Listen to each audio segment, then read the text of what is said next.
Welcome. Our guest this week is Nihal. Thanks for coming on. Very excited to go through a bunch of stuff.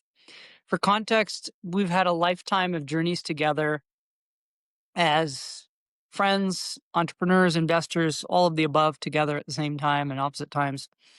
So it's a real pleasure. It's been an honor being not only just involved with your business dealings, but with you as a person and your family. So thanks for joining us. Thanks for having me. Thanks for being here.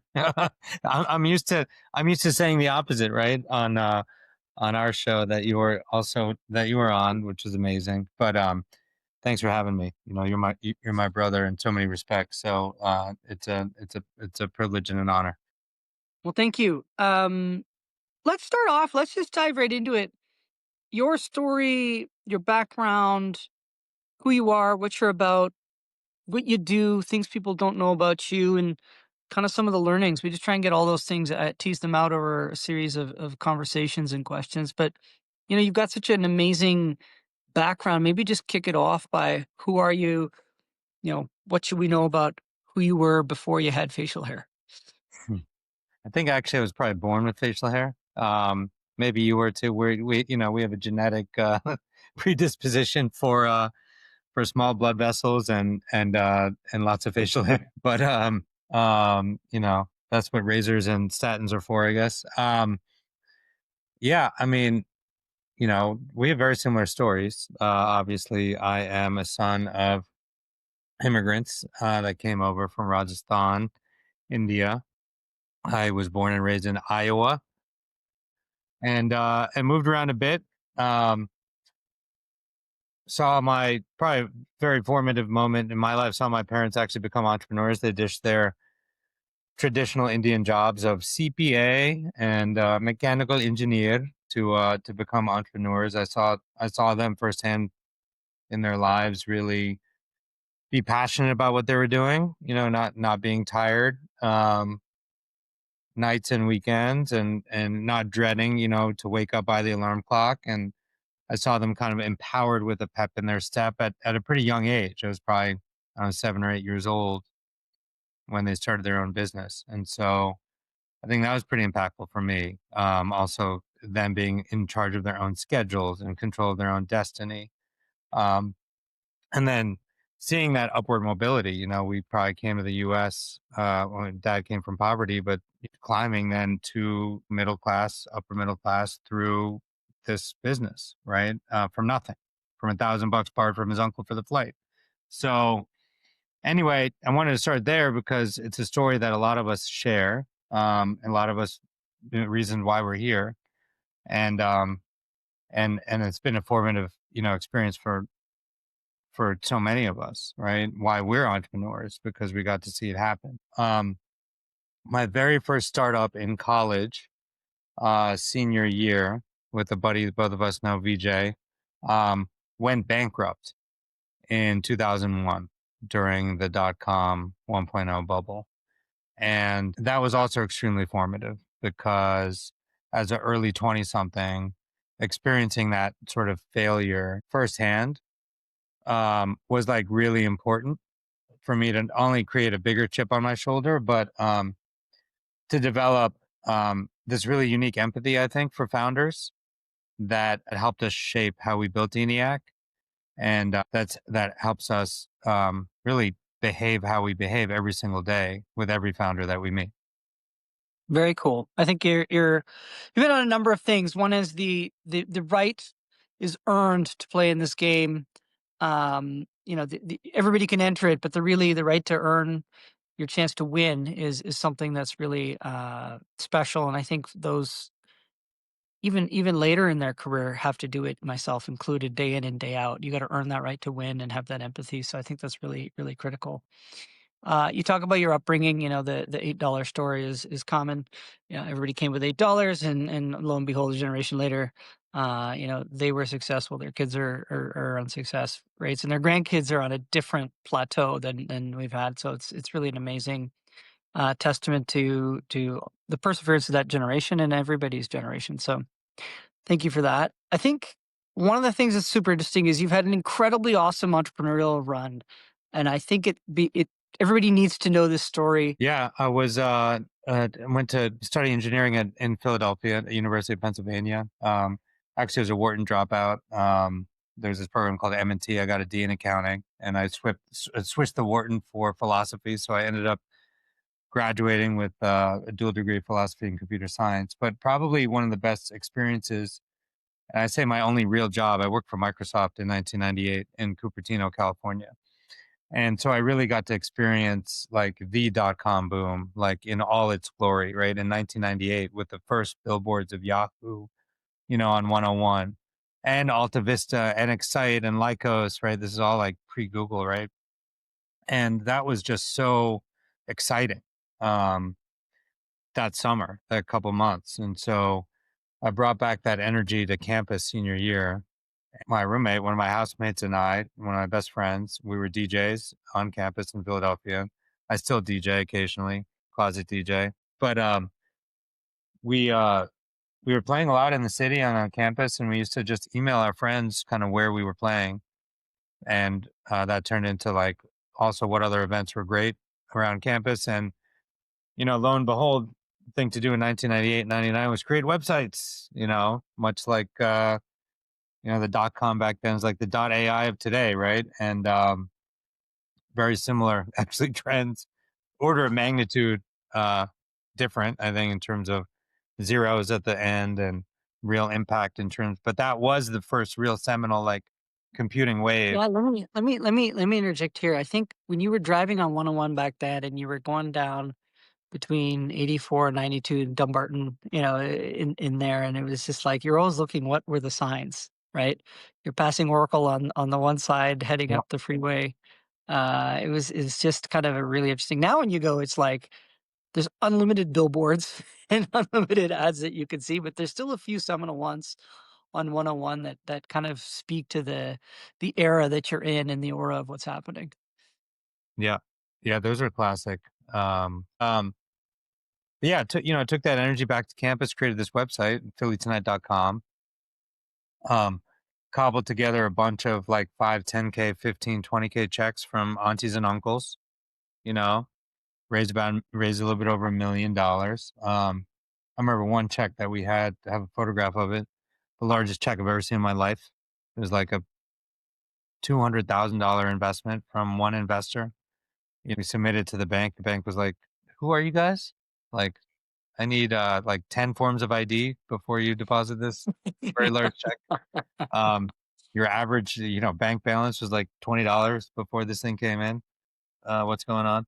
Um, but yeah, that was such an incredible moment, right? We're like 21-year-olds, hired 40 folks, had our own billboards on I-95 in Philly, had commercials on MTV, hired the Roots to like beatbox radio ads.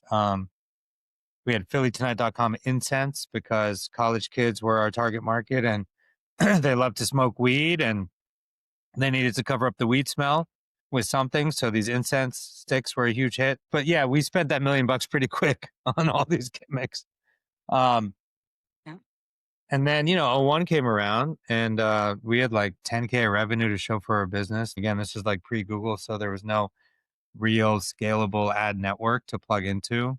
We were doing it all ourselves, selling to local bars, clubs, restaurants. So you get your degree in university here. You're like the incense and weed game's over.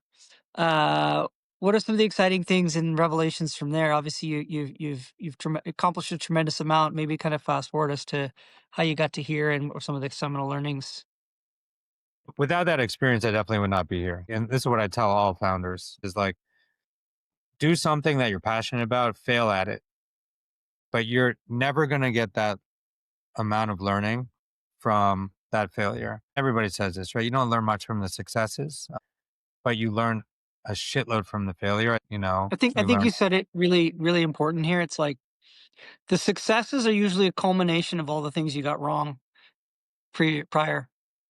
That's It's kind of absolutely one right. of the things that's there. Yep. Talk maybe a bit about some of the other experiences, ipsh, Hmm. Yep.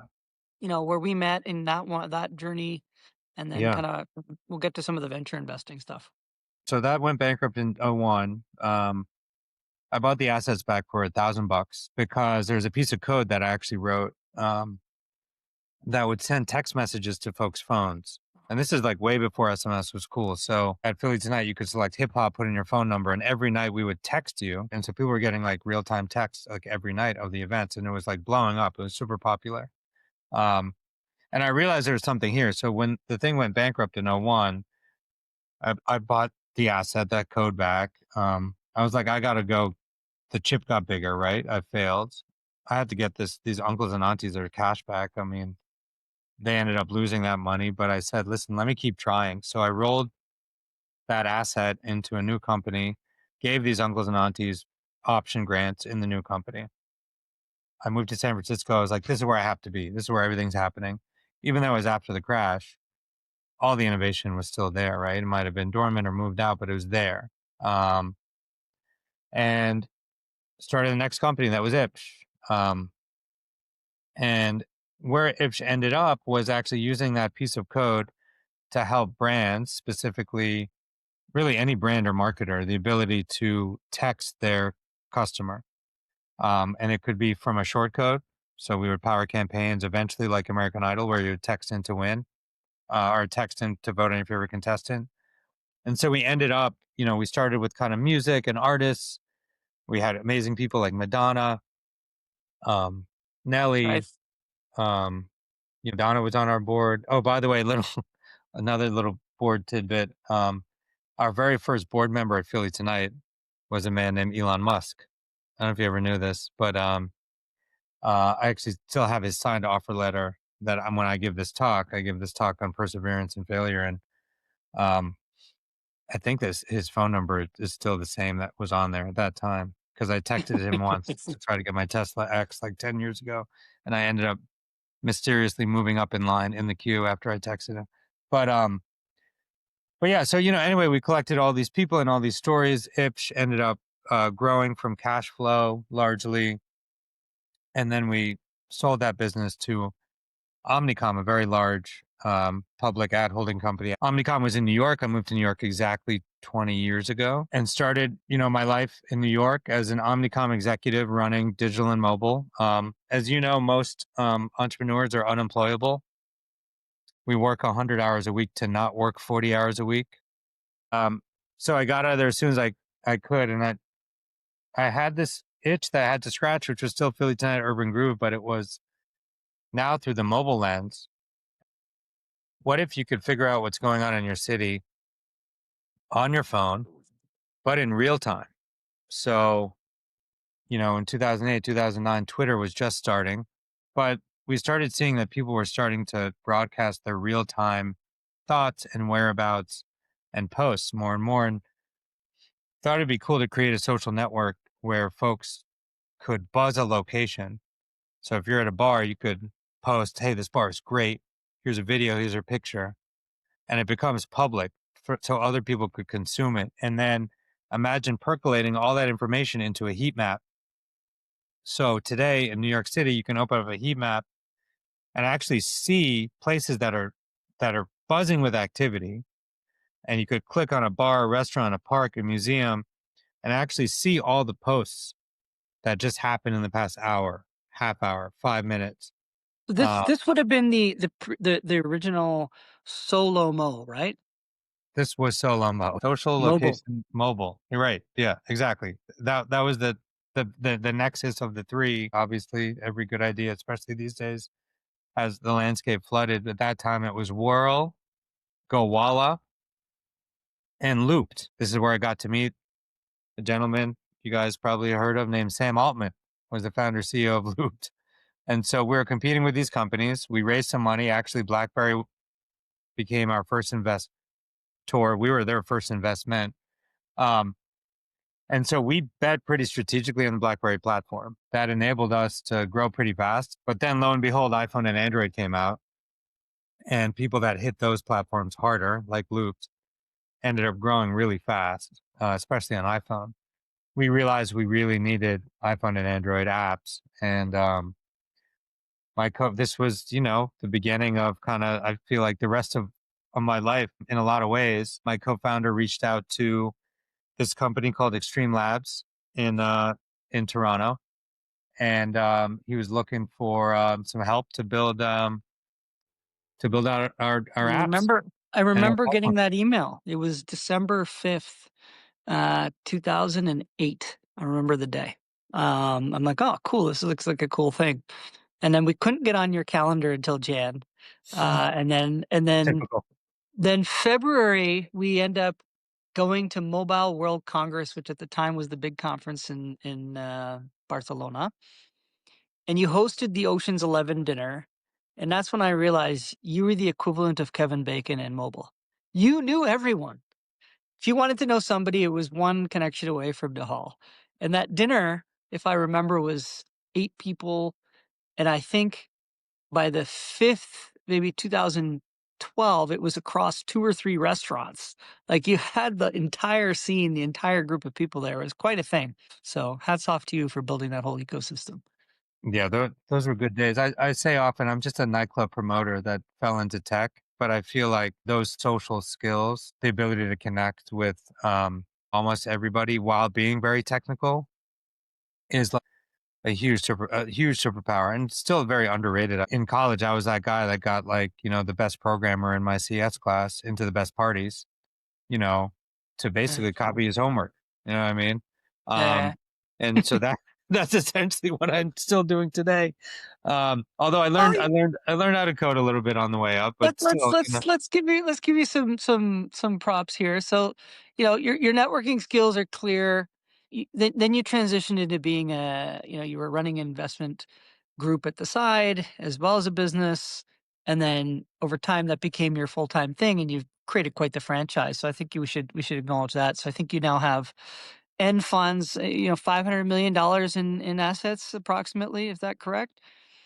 Yeah, and then in your portfolio, you have a bunch of gems. We can go through them. But what I think is important is maybe talk through like some of the philosophies, things you think that you've seen be successful. You have a pitch and run, which is an ultimate experience for people. Just kind of go through a few of these things, give people a sense of why and how. yeah. Well, Buzz failed, right? It pivoted to local response, and then that was acquired ultimately. And then, ENIAC started on the side, as you mentioned. It was a nights and weekends hustle for myself and my co-founders. We all met as engineers at UPenn.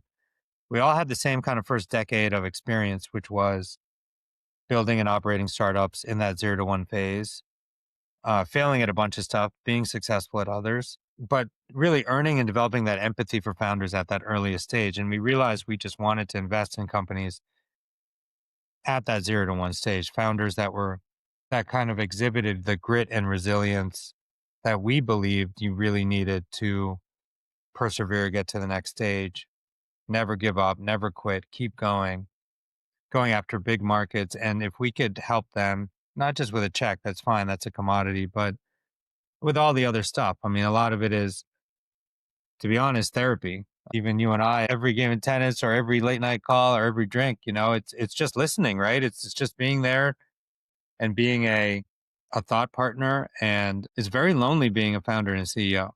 There's very few people you can talk to. Your spouse, your partner, your families, it's hard to connect with and on these topics. And so oftentimes I think since the beginning of ENIAC, we just realized that these founders are lonely and they need, It's a us to lonely, see them. I'll interject here. It's a lonely journey that you're outlining here. But I think the beauty and magic of firms that can really add alpha and make a difference to people is their ability to connect people with ideas, and the listening. I really think the listening is underrated. Everybody wants to chime in like, hey, I can connect you. I can do this. I could do that. I could do this. But some of those things of the listening is just the most important elements because in the listening and over time, you'll understand where something's broken, where something's working, and you can really start to hone the lens of really understanding how to be helpful. And I think that's something you do incredibly well. Obviously you're an investor with us and we have many of these types of conversations. And ultimately you're able to introduce, connect, give ideas, feedback, but it's the listening, right? Like, because when I speak and when others speak to their investors, it's like Am I able to say what I'm feeling, or do I have to script it? And the second you feel like you got to script it, it's like that's maybe not the right relationship early on. So those are the types of things that I think are good pieces of advice for people to understand. Yeah, that's absolutely right. And I think what we developed our passion for is what we're doing in startups, which is getting companies through product market fit. And that's kind of what we built the franchise on, which is, helping a ton with the customer discovery, the biz dev, the sales, the product, the distribution, the PR to just get companies through PMF, through product market fit. And once they're there, let's work really hard to raise a series A. Let's do the pitch deck, the practice pitches, the target list, obviously the negotiation, and then eventually raise the A. And then, by the way, at the A, we're coming off the board. We want to focus on that 0 to 1 stage. We're handing the baton off to the Sequoia or the Lightspeed or the Bessemer or the Kleiner, and we're focusing back on that 0 to 1. And I think that's what we've been doing pretty good. That's what we're known for. That's what we've been doing a good job of, a great job of, I would Yeah. say, over the past 16 years across 6 funds now. And so, um, yeah, it's a dream. I think we wouldn't be here without our prior experiences. It's a dream to be working with so many incredible founders, not the least of which is you, um, who inspire us kind of every day. And if we can be at the IPO party, we're good. That's success to me, right? Like that's the KPI. So, couple quick hits here. So you've had the same group since you were in college. You've been investing together institutionally now for, I don't know, more than a dozen years, maybe 15 years now. Maybe quickly touch on that process and why that's such a key. Any co-founder relationship, like any relationship really is founded on a 5 letter word, and that's trust, right? This goes for your spouse, your partner, your co-founder. And I think having the history of now almost 2 decades of working together, but 3 decades of knowing each other, right? There's so much history um, that if you can then take that and actually make your professional relationship work and optimize that, that's a dream because you have that level of trust and clarity and memory and just richness of each, full fidelity of like the lives of and the perspectives, right? Of the people you're building a business with, Yeah. that I don't think anything can be more powerful. Now that unfortunately is not granted very easily. You have to work at that. And we started getting a coach at Eniac, I'd say about 10 years ago, and we've upgraded the coach a number of times. And right now we're incredibly privileged to be working with a coach, Jerry Colonna, who's actually going to be out on the Human Unicorn Pod this week. And Jerry is like, there's like Bill Campbell and Jerry, right? Like Jerry's coached and coaches the top people in the world. And we're super lucky to have him. And a lot of his mentality comes also from a Buddhist foundation, but he's been really able to take us to the next level and really not only bring out everybody's superpower, but like also everybody's perspective on various things. And so like when something comes up, like I'll actually now be able to anticipate how Hadley might feel about it, Tim might feel about it, Kristen might feel about it, for example. Or if they say a certain thing that might be a little bit debative or controversial, I like actually see their perspective from it. Yeah, let me interject here. I think this Yeah. is super powerful. Like, when you see groups of people work together over time, people change. And some people tend to lean back into their strengths. Some people can build new strengths. And there's some things that you'll just never be good at. Right. And this is one of the things that I think has been super interesting is just as I've gotten through life a bit. Um, the other thing is knowing when you link arms with these other folks, do you like create a superpower across many vectors because you're all kind of filling different pieces? And that's a really important thing to understand as a group where you're at. I think I've seen different versions of this. I think Ray Dalio talks about this one. There's a bunch of these tests that you can do as a group. It's super super awesome. I encourage a lot of people to do it. Obviously, you've got a superpower yourself and each member of your team does, and you have this great coach. Um, what gets you over the line to do that? Because I think a lot of people hear coach and like, oh, we must be in trouble. We have to bring someone in, and I think it's actually the opposite. Yeah. I think there definitely is a negative connotation, oftentimes for a therapist or a marriage therapist or a coach. But I think as soon as you start doing it, you realize the gains like almost immediately. You should always be learning. You should always be getting better, right? You should always be kind of reading and consuming content that creates more knowledge or creates, your ability to keep on leveling up. And I think if you can get that from another human being, like a coach or a therapist, then that's incredible. Think let's just talk a bit about the investment game. So I think Yeah. a couple things I've observed, you know, being an early investor used to be like getting involved in a bunch of deals and then introducing them to your friends. Now that you've scaled up and you're really an institutional size investment firm, how's that changed? You talk about like 0 to 1 product market fit. To me, some of the dollars to do that and some of the timelines to do that have changed. We're now seeing companies go from, you know, 0 to 10, 1 to 100. Like, this is unprecedented stuff that we're seeing. People signing billion-dollar contracts. Like, this is really changed in the last, call it, I'll say 5 years, even 3 years maybe, that we've just never seen before. Maybe kinda give the world your lens on how you see this stuff. Yeah, it's definitely a crazy new era.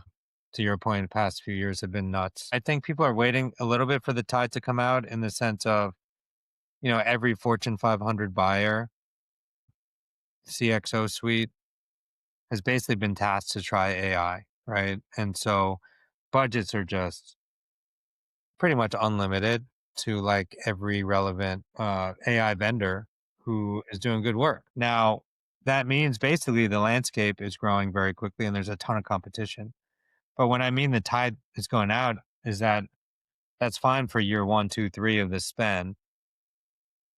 And I think starting year two, three, four, certainly in the later years, they're going to start consolidating around the winners, right? They're going to realize that a lot of these vendors are not returning the results that they wanted or that there's much better people out there. And I think that's just the natural evolution of like these next companies in the next computing wave, right? We saw that with desktop.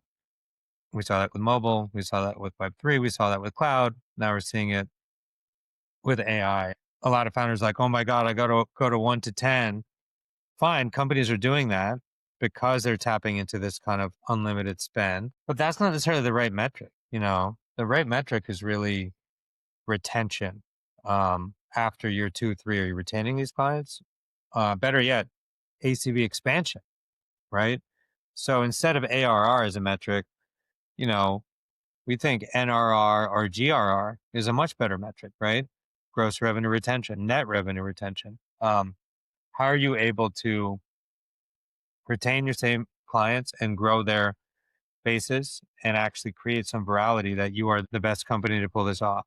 All you need to do is get close to customers. And actually, I've been inspired, Omar, with what you do at Mantle is like what you're doing today, even is spending the bulk of your time sitting down with customers, getting that feedback, making sure they're happy, growing their business. You know, that's all that it is. That's Yeah. all the game is, Yeah. and you do that with couple hundred customers in the right vertical, and these tailwinds will take you to the moon. I think there's a lot in there, and we can dig deeper on that. But let me switch gears a bit on you. Couple things. One is, outside of you, you've got a wife in life who's as busy as you are. Feels like she's running circles around you in terms of activity. Incredibly successful, incredible following. You got beautiful children. Like, how do you keep it all together?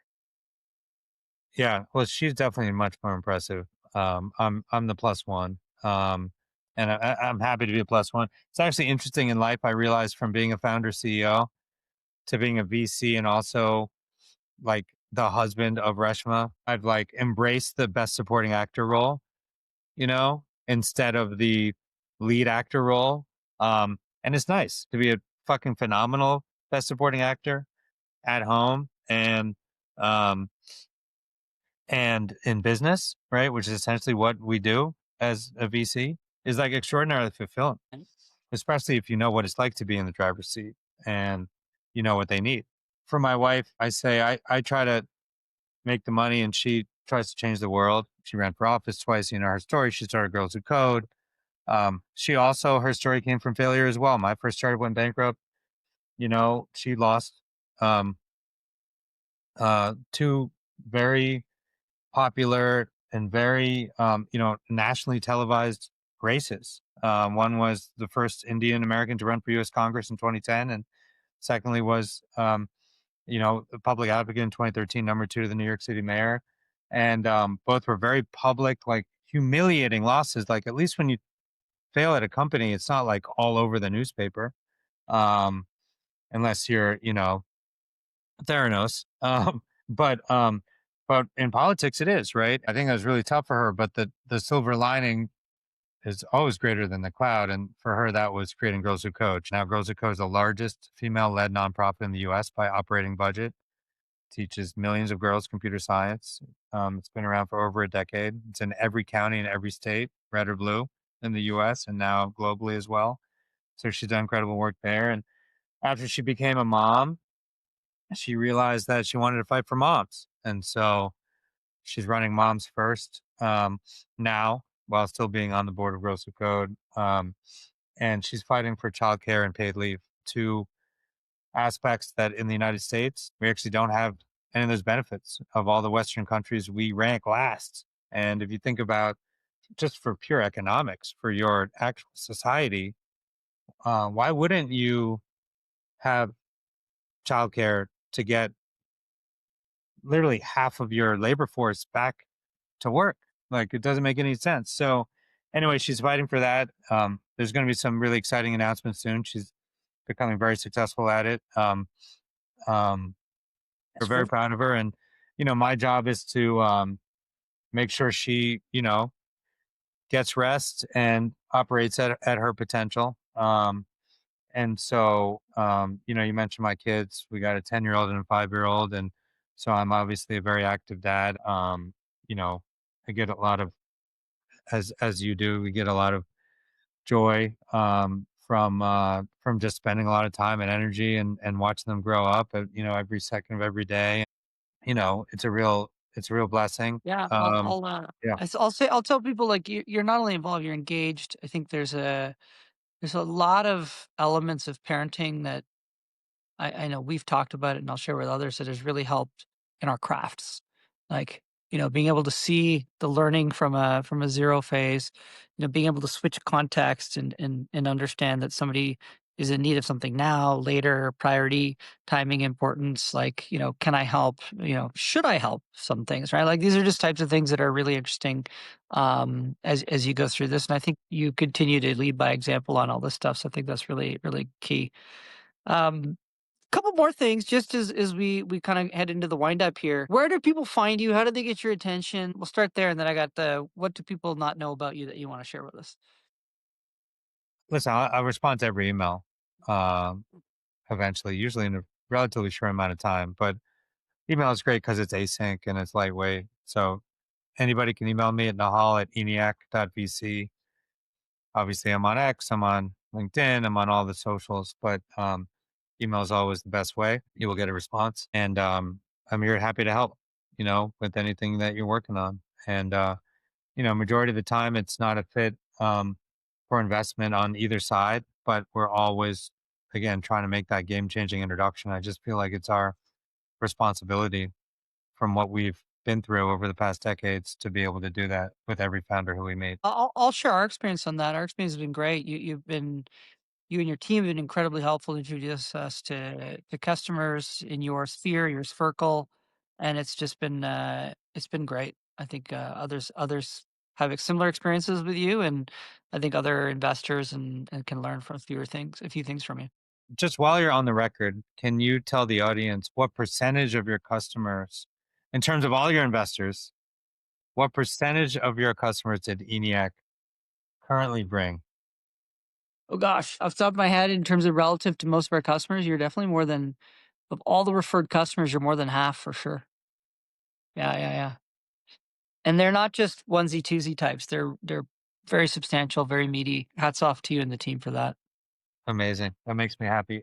So what people don't know about me, you hear this barking in the background. Come here. So I'm a dog. I'm a dog person. I was never really a dog person, but my wife's a dog person. And so this is Steve. Steve is a very cute Bernedoodle. She's almost 2 years old, so she's still a baby. She comes into the office when she can, usually on Mondays because a lot of people aren't here today. Um, so this is Stevie. We used to have a dog named Stan. She passed last year. Stan gave us Steve, is what we say. All of our kids, this is a very Indian thing. All of our kids start with the letter S. So, um, you know, I'm Nihal. My sister's Natasha. My wife is Reshma. Her sister's Keshma. Like all these Indian immigrants or Gujaratis or Rajasthanis, whatever it is, there's this weird kind of naming thing. And so our first kid was this dog named Stan. And since it started with the letter S, our second kid, a real human, had to be called with start with an S, so that became Sean. So third kid had to start with an S, that became Cy. Fourth kid, this dog Steve, had to start with an S, Steve. So anyway, it's a weird kind of naming thing, but also what brings it back full circle, which is a complete coincidence, is that the initials of Sean and Cy, their initials, complete coincidence, is how I really got off the ground in my career. SMS, Sean Mehta Saujani, Cy Mehta Saujani. And SMS is what we built at Philly Tonight, is what when I went bankrupt with the code I bought to build ipsh. That was my first exit. That enabled me to kind of gain the confidence, right? To Yeah. earn the resilience to get through, make those early angel investments, start Eniac. And so, anyway, life is poetry if you let it see it. Yeah, for And, sure. so those are a Very few cool. things that people don't know about me. And maybe last, what's some advice you'll give everyone out there and a prediction for the next 2, 3 years? Yeah, I mean, already this year is off to an insane start in a lot of respects. We had the biggest acquisition by the biggest market cap company in the world. The two people that are involved are very close to us. We had the the takeover of Venezuela by the United States, all in the past week. So I think especially with all of the noise on social, on the news, I think more than ever before, focus on your own shit, and what that means is you have your goals, crush those goals, take care of yourself, your health, focus on your company, what you want to build, focus on your family, call your mom, you know what I mean? Try to filter those things out because those things will ruin you and there's nothing you can do to control those things. Focus on the things you can control. Yep. Um, and I think that's my advice. And if you're building something, I don't hope you fail, but failing creates the best lessons for the next success. And failure is just a speed bump on the road to success. And so don't be scared to fail. Build something and you get closer to that huge win. Very cool. I think said differently, it's you'd rather fail than meander forever and give yourself a shot, right? I love that. Um, Lastly, I'll close out with you and I have had a life like a new passion. We're both learning some new things as adults. I have this mantra of only try and play sports that you can only get better at. Tennis is one of them that we've picked up recently. We now have the famed Can-Am Cup that we put up for challenge every time we see each other. The good guys have it here, meaning me. We'll put it up for challenge, but maybe through like kind of tennis, some like quick lesson for people, quick hit. Tennis is a great sport, actually, all ages. It's a sport that actually our entire family plays. Like the kids play now with us. It's great. I know yours do as well. Um, I think that I think the lesson there is also in resilience and grit. Um, you can be down 5-1 in a set and come back. I mean, I think that match that where Alcaraz came back from Sinner down 2 championship points, right? Last year's French Open, 2 sets and 2 championship points down, right? And he battled all the way back to win in 5 sets. Like, that's life, you know, and it's in your head. And I think tennis is a great expression of that Yeah. resilience. Life is inside your head.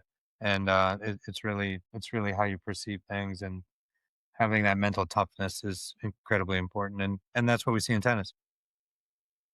Cool. Well, great. I appreciate your time. I know time's tough to get from you, so appreciate you taking all this time, and you have a ton of insights to share. So thanks for sharing them. And I know there'll be more to come. Thank you. It's awesome, brother. Love you, man.